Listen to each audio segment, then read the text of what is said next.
The village of Mehrabad sat cradled between two imposing mountains, embraced by dense forests on either side and bordered by a swift river running like a silver ribbon through the valley. Mehrabad was a small, self-sufficient place where life was simple and people were deeply connected to the land and each other. In this village lived 4 friends, Haris, Tariq, Bilal, and Imad. Each was in his early 30s, and their lifelong bond was forged through shared experiences, village traditions, and a shared love for adventure. One chilly evening, as the sun dipped behind the mountains and the sky turned a shade of deep orange, the 4 friends gathered at their usual spot by the river. They sat on smooth stones, the distant sound of the river adding a quiet rhythm to their conversation. "There's something I've wanted to talk to you all about," Haris began, his tone more serious than usual. "Do you remember the old story about the Valley of Echoes?" Bilal raised an eyebrow, intrigued. "You mean the valley where people say voices get lost and strange things happen?" "Yes," Haris nodded. "My grandfather used to tell me stories about it. They say it's a place that twists sounds, where words get lost, and people hear things that aren't there.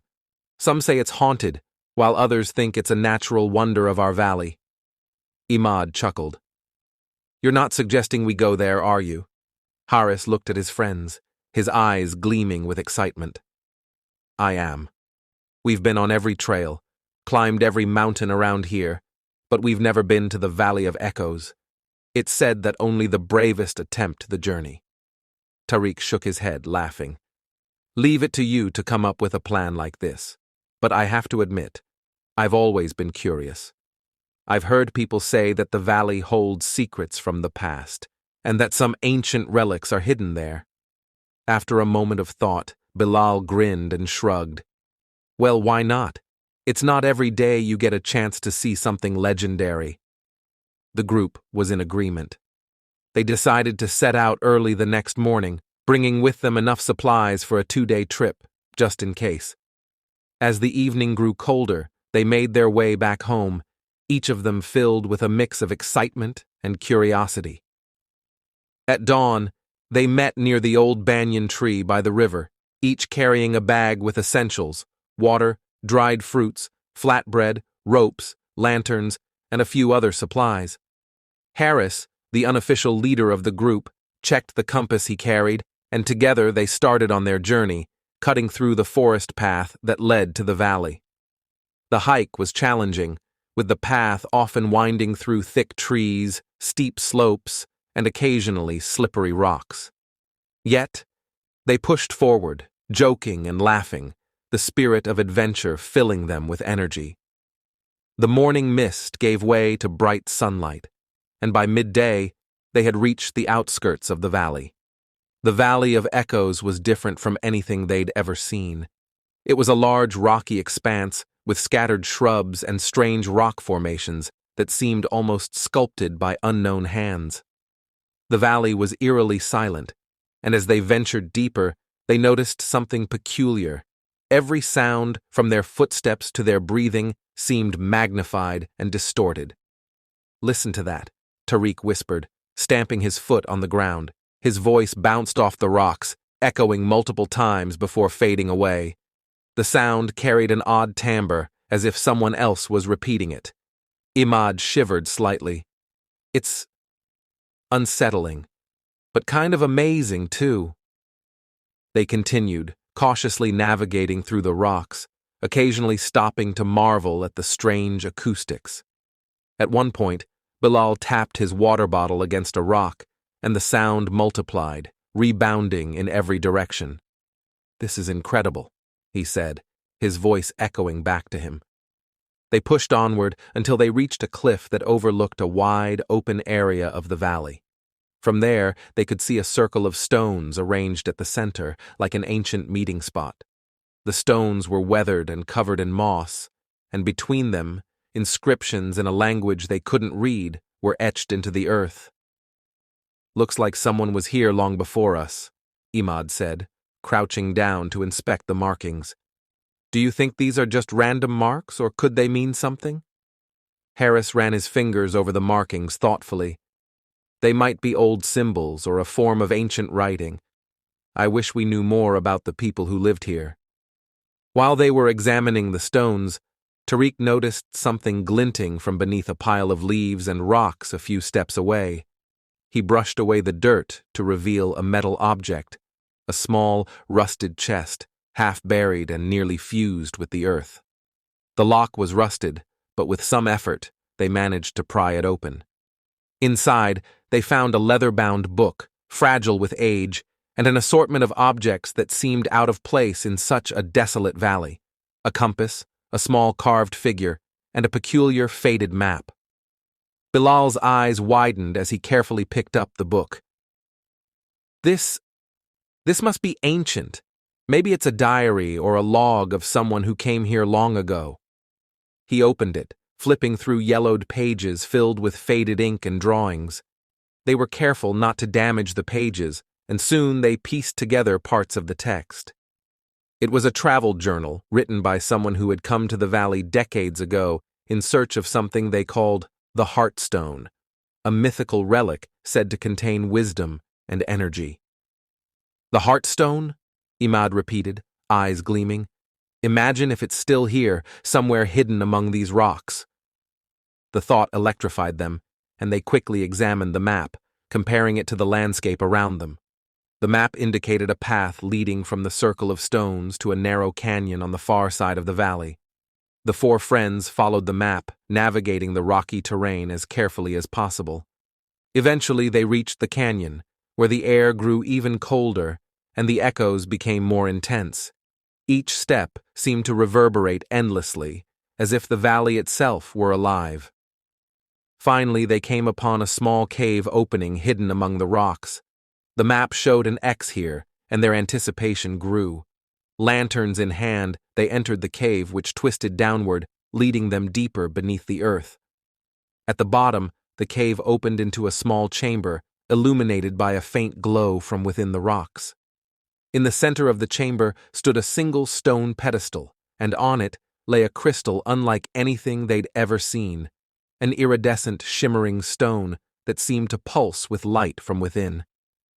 Harris stepped forward, almost entranced. Is this the Heartstone? Imad reached out to touch it, but hesitated, his hand hovering above the stone. Do you feel that? He whispered. It's like there's an energy in the air. Suddenly, a deep rumbling filled the chamber. The ground trembled, and an echoing voice seemed to emanate from the stone itself, a voice that sounded both ancient and wise. You have found what you seek, it intoned, echoing around them. But the Heartstone is not a prize. It is a guardian, a keeper of the valley. Take it, and the valley shall change forever. The friends exchanged wary glances. The voice continued, You are the first in centuries to reach this place. Take only what you need and leave, for the Heartstone's power is bound to this valley. To disturb it is to disturb the balance. Bilal slowly pulled his hand away. Maybe it's best if we leave it here. This isn't something we're meant to take with us. They nodded, each of them understanding that they had uncovered something extraordinary, yet something that was not theirs to claim. Instead, they each took a small stone from the cave floor, a simple keepsake to remember the journey, and left the Heartstone undisturbed. As they exited the cave, the rumbling ceased, and the echoes around them softened, as if the valley itself had been holding its breath. They made their way back to the village in silence, the weight of what they had discovered resting heavily on their hearts. The journey back felt different, almost as if the valley had accepted them, or perhaps allowed them to leave. When they reached Mehrabad, they shared only parts of their story, speaking of the strange echoes, the stone circle, and the mysterious chest they had found. The villagers listened with awe, but the four friends kept the secret of the Heartstone between themselves, understanding that some mysteries were meant to remain hidden. In the years that followed, they each held onto their keepsake stones, a reminder of the valley's magic and their silent pact. The Valley of Echoes remained untouched, a place of wonder and mystery preserved in their memories, where their voices and the whispers of the past would linger for all time. Omar, Junaid, Asad, and Karim were childhood friends from a bustling city who shared a deep bond through their mutual love for exploring places long abandoned by time. Over the years, they had formed an informal pact, making it a tradition to uncover hidden spots, mysterious locations, and forgotten stories within their country. These were the places no one talked about, and no one seemed to care about. They believed that each spot had its tale, a piece of history waiting to be unearthed. One weekend, Omar came across an old map at an antique shop. The shopkeeper was a quiet, elderly man who only hinted at the map's potential, saying it held the key to an untouched part of the mountains known as Cedar Ridge. Curiosity took hold of Omar, and after gathering the map, he called up his friends to share the discovery. "Guys, I found something incredible," Omar said, his excitement almost contagious over the phone. They met up at a nearby cafe where he unfurled the map, revealing hand-drawn sketches of mountain paths, forest clearings, and, intriguingly, a small cabin marked deep within the mountains. According to the shopkeeper, "No one's been to this cabin in ages. He said it's somewhere on Cedar Ridge, but I couldn't get more out of him. What do you say? Should we check it out?" Omar asked, his eyes gleaming with the thrill of the unknown. Junaid studied the map closely, his finger tracing the paths sketched out. "This is the kind of adventure we live for, isn't it? Let's do it." They all agreed, deciding to head out the following morning. The plan was to hike up Cedar Ridge, locate the cabin, and spend a night there if it seemed safe. They packed light but carefully, bringing along water, snacks, first aid supplies, sleeping bags, and a tent just in case. The next morning, they piled into Karim's car and drove towards the mountains. After several hours, they reached the base of Cedar Ridge, an area dense with towering pine trees and rugged terrain. The sky was clear, and the weather was in their favor, a perfect day for hiking. Following the map, they began their ascent, navigating through thick vegetation, slippery rocks, and winding trails. The higher they climbed, the denser the forest became, the trees almost blocking out the sunlight in some places. Birds chirped and fluttered above, the only sounds in an otherwise tranquil setting. It felt as if they had stepped into a different world, one far removed from the chaos of city life. A few hours into the hike, they came across an abandoned shed, barely standing, with its roof caved in and the walls covered in moss. Junaid nudged Asad, grinning. "Looks like we're getting closer. The cabin must be nearby." They pressed on, and by late afternoon, they finally reached the spot marked on the map. Standing before them was the cabin, weathered and forgotten but still intact. It was small, with a single wooden door, shuttered windows, and a sloping roof that had seen better days. The place had an aura of mystery, like it was waiting for someone to enter and rediscover its secrets. Asad stepped forward, cautiously opening the door. Inside, a musty smell greeted them, but the cabin seemed solid enough. Sunlight streamed through cracks in the walls, illuminating the interior, which held a wooden table, a few chairs, and shelves lined with dust-covered books. A small fireplace sat in one corner, as though someone had once lived there, perhaps decades ago. Junaid ran his fingers over the table, wiping away layers of dust. "This place is amazing. It feels like stepping back in time." Omar inspected the shelves, picking up an old book. He blew off the dust and flipped through the brittle pages, finding handwritten notes scattered within, a collection of musings, poetry, and sketches of mountain landscapes. Each page was like a fragment of the life that had once filled this cabin.